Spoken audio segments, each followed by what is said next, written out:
В Ленске прошел конкурс профессионального мастерства среди водителей. Лучшие профессионалы подразделения «Алмаздортранса» соревновались за право представлять свою автобазу на общекорпоративном конкурсе, который пройдет в конце октября в Мирном. Главный спонсор и организатор мероприятия профсоюз «Профалмаз» обещает лучшему водителю «Алроса» подарить Ниву, проверенный российский внедорожник. Олеся Васева наблюдала за крутыми виражами на конкурсной трассе и узнала, кто же поедет в Мирный за Нивой. Это как ежегодный экзамен, только участвовать в нем готов не каждый. В конкурсе профессионального мастерства свои умения показывают самые опытные и отчаянные водители. Такие испытания проводятся во всех ленских подразделениях компании для разных специальностей, но водительский самый массовый, учитывая численность коллективов автотранспортных предприятий. В конкурсе этого года приняли участие водители Мирнинского и Ленского участков первой автобазы, Ленского автотранспортного предприятия номер 2 и речного порта. Соревновались в автомобильном многоборье водители категорий С и Е.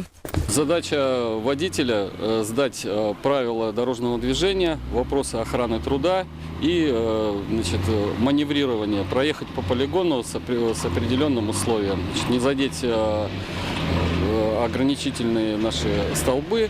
Ну и по времени лучший результат будет определяться по сумме наименьших штрафных баллов. Общими для всех стали экзамены по знанию правил дорожного движения и охраны труда.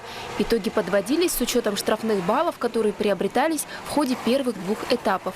Но самым зрелищным стало маневрирование. Для двух категорий были организованы полигоны, где водители, соблюдая очередность, выполняли практические задания в привычной для себя среде за рулем транспортного средства. Обладатели прав категории С управляли российским КАМАЗом. Требовалось от водителей категории С, которую мы сейчас проводили, минимально пройти по времени трассу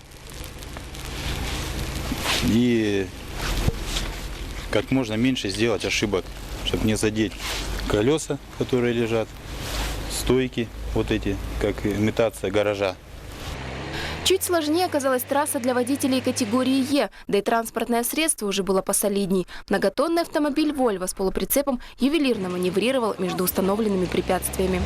Главный приз для лучшего водителя компании «Алроса» – автомобиль «Нива». Побороться есть за что. А лучшими в Ленске стали Игорь Бородин, категория С, и Василий Козлов, категория Е, оба из Ленского автотранспортного предприятия номер 2. Награждение победителей конкурса состоится в канун профессионального праздника водителей.